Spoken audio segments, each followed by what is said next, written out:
TMC के गुंडों की पिटाई, अमित शाह के एक्शन से मचा हड़कंप। टीएमसी के गुंडों को सबक सिखाया जा रहा है। टीएमसी के गुंडों की कुटाई हो रही है, जिसके बाद बंगाल में बवाल मचा है, क्योंकि चुनावों के बीच शाह बंगाल में है और शाह के एक्शन के बाद ममता मुंह छिपाए घूम रही हैं। क्योंकि ममता और उनके गुंडों की गुंडागर्दी का कच्चा चिट्ठा खुला तो ऐसी शर्मनाक तस्वीर सामने आई जिसका जवाब ममता को देना मुश्किल हो रहा है।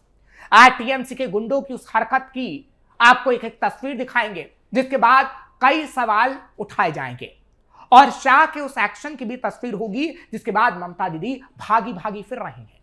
नमस्कार, कैपिटल टीवी का खास शो कच्चा चिट्ठा देख रहे हैं आप। मैं हूं आपके साथ हर्ष भारद्वाज।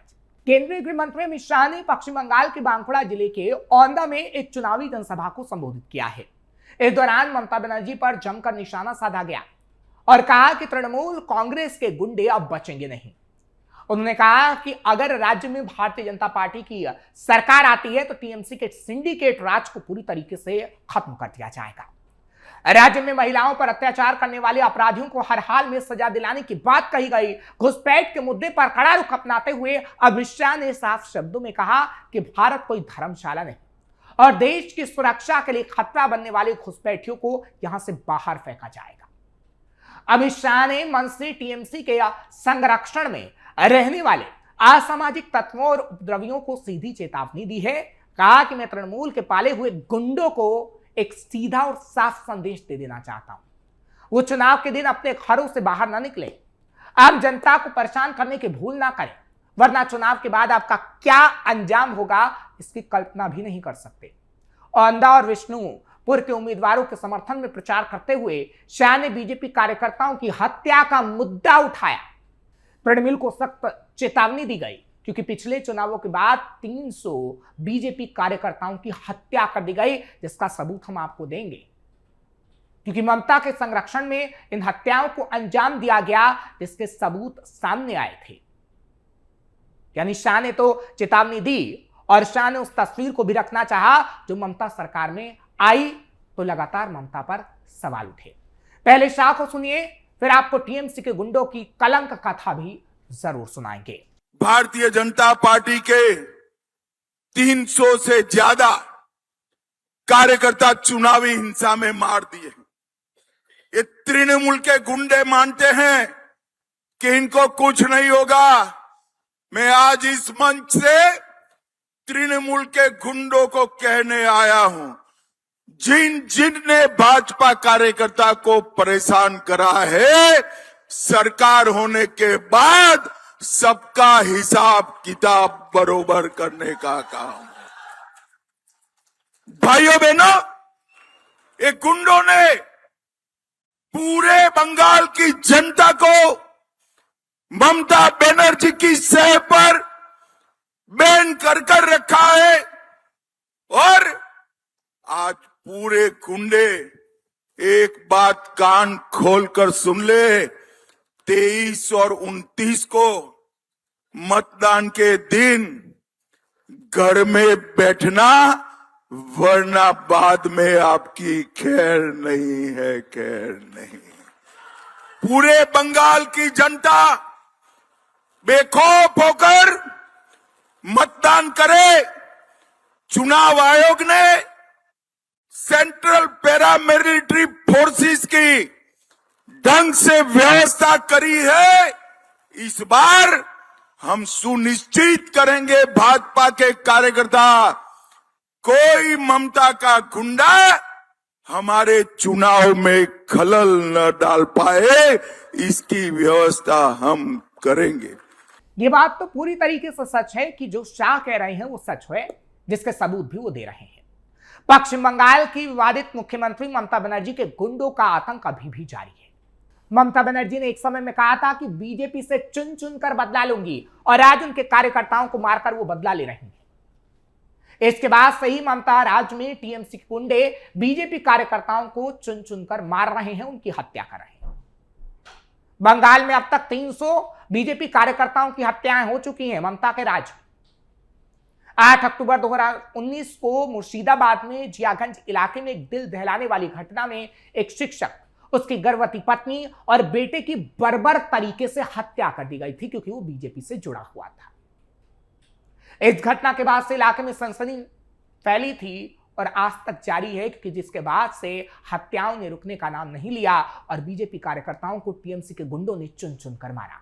ऐसे में सवाल उठना लाजमी है कि कहीं ममता बनर्जी के इशारों पर तो टीएमसी के गुंडे बीजेपी कार्यकर्ताओं की हत्या नहीं कर रहे।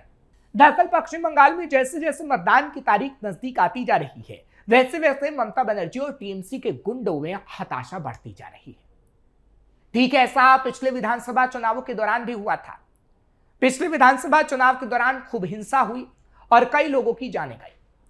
बौखलाहट में टीएमसी के गुंडे बूथ पर कब्जा करने, सुरक्षा बलों से हथियार छीनने और बीजेपी कार्यकर्ताओं को निशाना बनाने की कोशिश कर रहे थे। मतदान के दौरान कुछ बिहार जिले के सीतलकुची विधानसभा क्षेत्र में बीजेपी के एक कार्यकर्ता आनंद बर्मन की हत्या कर दी गई थी। बीजेपी के मुताबिक आनंद पथनतुली क्षेत्र के बूथ नंबर 85 का पार्टी का पोलिंग एजेंट था। टीएमसी के गुंडों ने बूथ के बाहर ही उसकी गोली मारकर हत्या कर दी थी। फिलहाल बंगाल में चुनाव के दौरान हत्या होना कोई नई बात नहीं, लेकिन पैटर्न थोड़ा बदला है, क्योंकि हत्याएं चुनाव के दौरान होती तो जरूर थी, लेकिन अब बीजेपी नेताओं की ज्यादा हत्याएं हो रही हैं। 1971 में कांग्रेस के सिद्धार्थ शंकर रे के शासनकाल में शुरू हुआ हिंसा का दौर आज तक नहीं थमा है। कांग्रेस के बाद सीपीएम फिर टीएमसी सत्ता में आई। लंबे समय तक ज्योति बसु, बुद्धदेव भट्टाचार्य और ममता बनर्जी सीएम के तौर पर कुर्सी पर काबिज रही, मगर इनके राज में हिंसा नहीं रुकी। 2011 में वाम दलों का किला ढहा। तब यह उम्मीद जताई गई कि ममता बनर्जी इस रक्त रंजित गाथा पर पूर्ण विराम लगाएंगी, मगर ऐसा हुआ नहीं। ममता बनर्जी के शासनकाल में भी बंगाल चुनावों में हमेशा खून की होली खेली गई। क्या कहता है एनसीआरबी का आंकड़ा? एनसीआरबी के आंकड़े बताते हैं कि सबसे ज्यादा हिंसा बंगाल में हुई। 10 साल के शुरुआती ममता राज में 1150 लोग मारे गए। चुनावी हिंसा बंगाल की संस्कृति बन गई। राजनीतिक हिंसा का दौर 70 के दशक में उभरा। वर्चस्व की लड़ाई में सीपीएम के कैडर्स ने वोटरों को धमकाना शुरू किया। अपने अपने इलाकों में पार्टी के लिए ज्यादा वोट जुटाने वाले कैडर पार्टी में बड़े ओहदों पर बैठाए गए। थाना और प्रशासन में उनका दखल बढ़ा। जिन कार्यकर्ताओं का कद बढ़ा वो खनन माफिया बन गए। उनका नियंत्रण बालू और कोयला खदानों पर भी होने लगा।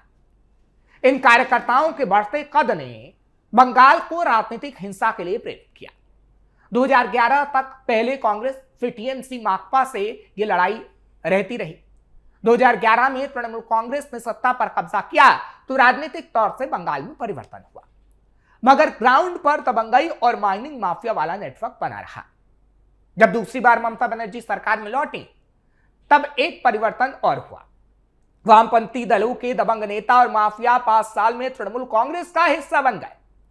राजनीति की मजबूरी है कि ऐसे लोगों को सत्ता दंडित नहीं करती, और ममता सरकार में तो यह बिल्कुल नहीं हुआ और टीएमसी के गुंडों का आतंक अभी भी जारी है। राजनीति संभावनाओं का खेल है। अभी बीजेपी पश्चिम बंगाल में जिस तरह संघर्ष कर रही है वो 1996-98 की याद दिलाती है। उस दौर में वामपंथी दलों के खिलाफ ममता बनर्जी संघर्ष कर रही थी और दावा किया गया था कि गुंडों को भगा देंगे, चुनावी हिंसा खत्म कर देंगे, लेकिन ऐसा हुआ नहीं। दबंगों और माफियाओं का नेटवर्क लगातार बढ़ता रहा। लेकिन अब बीजेपी भी दावा कर रही है और वादा कर रही है और एक उदाहरण सेट करना चाहती है, और शायद तो इस बात को कह चुके हैं। फिलहाल आगे आने वाले समय में ऐसा होगा या नहीं ये तो वक्त ही बता पाएगा।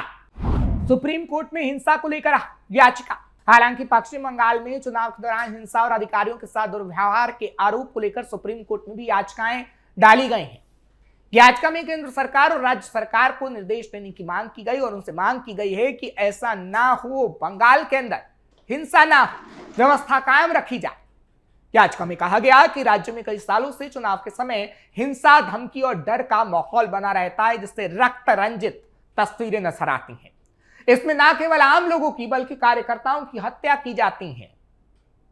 याचिकाकर्ता ने सुप्रीम कोर्ट से मांग की है कि केंद्र सरकार इस पर नजर बनाए रखे, पर्याप्त संख्या में सुरक्षा बलों की तैनाती हो, जो कि इस वक्त है भी, और साथ ही साथ उन गुंडों को सबक सिखाया जाए जो कि हत्या को अंजाम देते हैं, चाहे फिर वो आम लोगों की हो या फिर उन कार्यकर्ताओं की जिनको अभी भी इंसाफ मिलना बंगाल के अंदर बाकी है।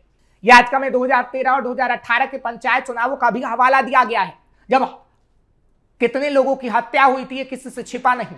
ममता बनर्जी आई इस वादे के साथ ही थी कि वो हत्याओं की कमी लाएंगी, यानी बंगाल में हिंसा नहीं होगी, लेकिन ममता बनर्जी की सरकार में तो हिंसा बढ़ती गई और ये एनसीआरबी का डेटा तक कहता है, जिसके बारे में हमने आपको बताया। फिलहाल ये विचार जरूर किया जाना चाहिए कि चुनाव में मारे गए लोगों के परिवार को इंसाफ जरूर मिले, जो कि मिलता नहीं है। ममता सरकार में तो बिल्कुल नहीं मिला और अमित शाह इसका वादा कर रहे हैं, क्योंकि ऐसा नहीं होना चाहिए कि जीत के नारों में उन परिवारों की सिसकियां गुम हो जाएं जिनके अपने खो गए हैं। फिलहाल आपको ये खबर कैसी लगी कमेंट सेक्शन में जरूर बताएं। खबर को लाइक शेयर करें, कैपिटल टीवी को सब्सक्राइब करना मत भूलिएगा।